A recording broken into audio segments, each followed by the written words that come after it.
Hey everybody! Before I get started on this video's topic, I've got another announcement to make.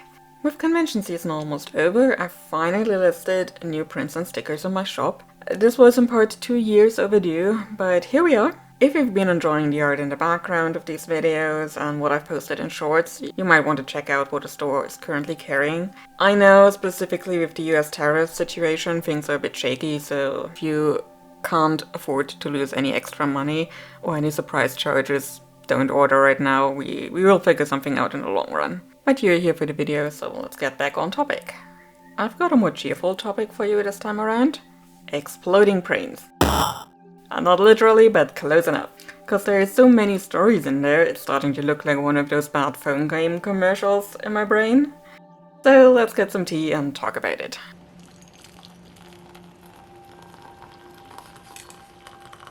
If there's one thing I know about myself, it's that I'd love to do everything all at once. Just bounce between projects like a ball in a pinball machine. However, I also know that this isn't a viable option if I want to get anything finished. So a lot of stories that have been swirling around in my brain for years get a thought dump, some sketches attached, and are put on a metaphorical shelf until I've got the time to focus on them. Most of which, unfortunately, it is never going to happen. I tend to call this a shiny new project hell, and I've just been there recently. A couple of weeks ago I did some sketching in my sketchbook, as you do. I wasn't feeling like drawing a particular character, so I just went for random things I like and put them together in a headshot. Little did I know, the slippery slope I was about to fall down. It all came together in a flash too. So, meet Sieba, a collector for the Archive of Lost Worlds. She used to be an inhabitant of a world that is now lost, as most collectors and archivists are. It was sheer luck that she managed to escape the collapse of her world, but being the only one to live on when everybody else didn't get a chance is weighing on her. She has a habit of collecting animals during her excursions to document worlds that are about to be lost, which is how she met her girlfriend, Nertis, a wrangler of animals. Sieba keeps 2 of the animals around, a griffin and a tiny dragon, whom you might recognize from last August's Mail Club, while the rest are being taken into the care of Nertis and others like her, and Sieba will need the help of all 3 of them when she uncovers the archive's dark secret. You might have noticed that I'm also drawing these characters for the background footage of this video. I'm still attached to them, as much as I'd like not to be right at this moment. I've also found the old adage about titles to be true. Either you know the title of your story right away, or you're fighting tooth and nail to find one. Cause this one was easy. But even after years of work on Kyo's story, I still don't have a proper title for it. It sucks.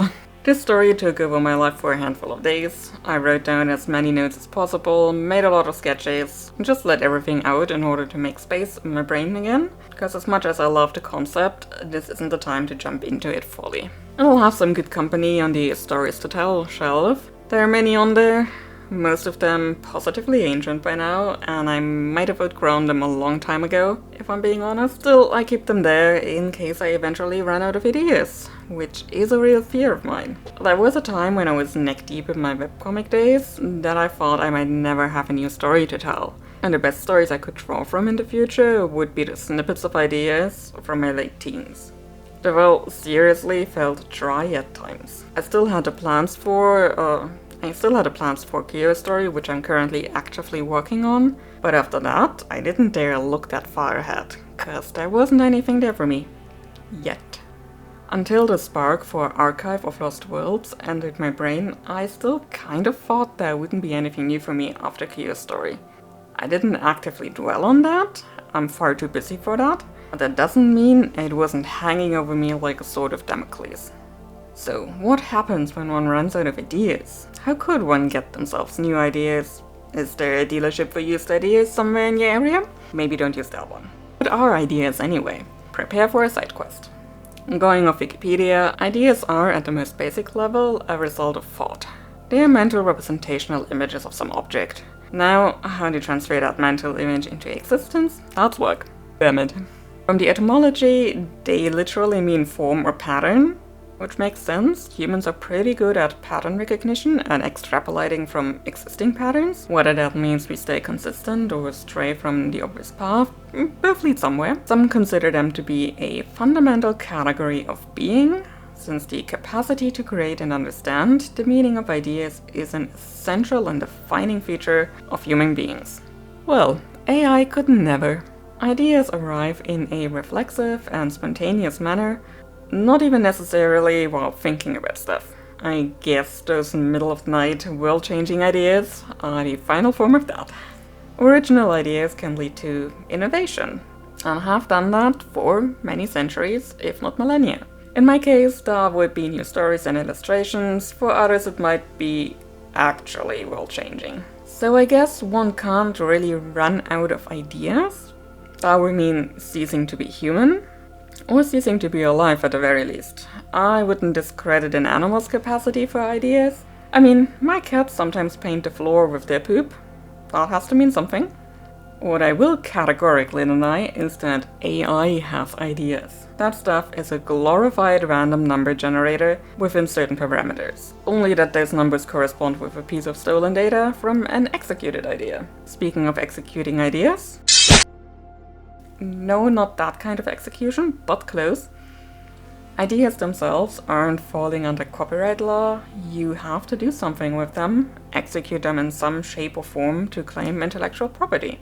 Apparently that's different with patents, but I really don't know anything about patents, so correct me on that if you know more. Going back to the concept of running out of ideas, I kind of want to amend that. One can run out of ideas for now, in a specific time frame or situation. Again, to be without ideas on any level would basically mean you're dead and on your way to 6 feet under, pushing up daisies, watching the radishes grow from below. That kind of stuff. Ideas can be intentional or unintentionally sparked. Looking specifically at writing, I would say the former is especially prevalent in the snowflake method, where you sit down and work on it. You may have favorite tropes or character dynamics. Those are a good starting point. After all, you kinda want to make what you like. You can build on that vague base and add more detail with every step. You're intentional about adding in that case. The unintentional firing of synapses, yeah, that is different for everybody.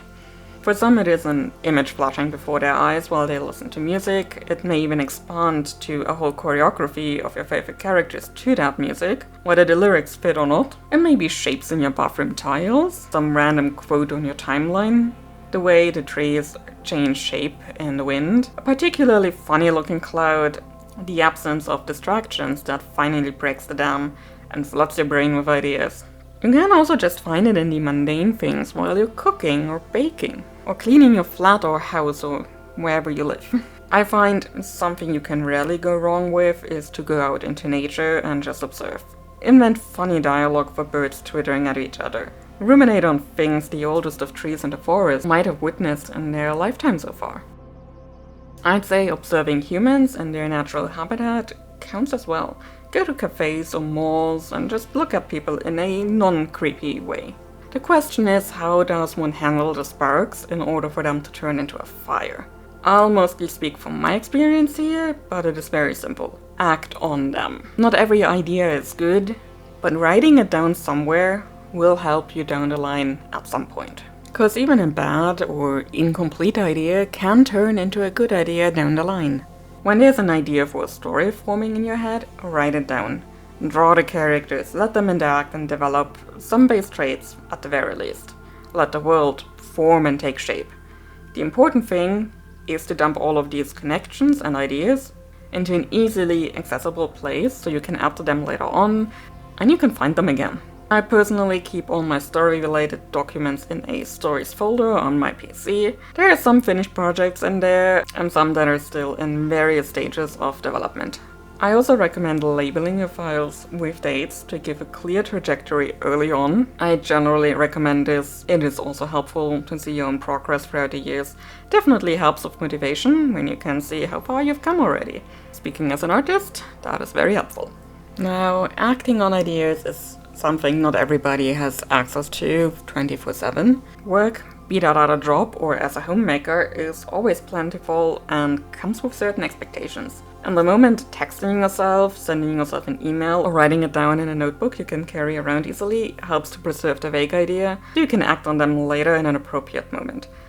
Please don't get fired from your job over obsessing over an idea. That job still has to finance the making of that idea. But that is basically how I went about Archive of Lost Worlds. My spark was wanting to draw an elven woman, and while sketching that portrait, so many pieces came together. The idea came when I wasn't even looking. And then it took over my brain for a couple of days, when I basically thought dumped all over the place. For me, this also lit a fire under my ass to get Kyo's story into proper shape, and into people's hands. Since now there's a new creative project on the horizon, something shiny and sparkly on that shelf of untold stories, rather than all the dusty tomes of concepts I wasn't vibing with anymore. That isn't to say that I think I'll get to dive into Archive of Lost Worlds anytime soon. My paradigm is still not to work on 2 big projects at the same time. Having smaller projects, like that prequel comic to Kyo's story, and keeping up with my self-imposed YouTube content schedule, or just overall content schedule, as well as the Ko-fi Mail Club on top of working on Kyo's story, is plenty to fill my weeks. And I'm sad to say, I didn't prioritize Kyo's story as much as I should have. So here's to progress, and a good flow of ideas. Please not too many at once, I only have 24 hours in a day, and I like sleeping some of those. I'll see you in the next video, Kapla. And Elise decided to make a contribution with her purring. You're welcome.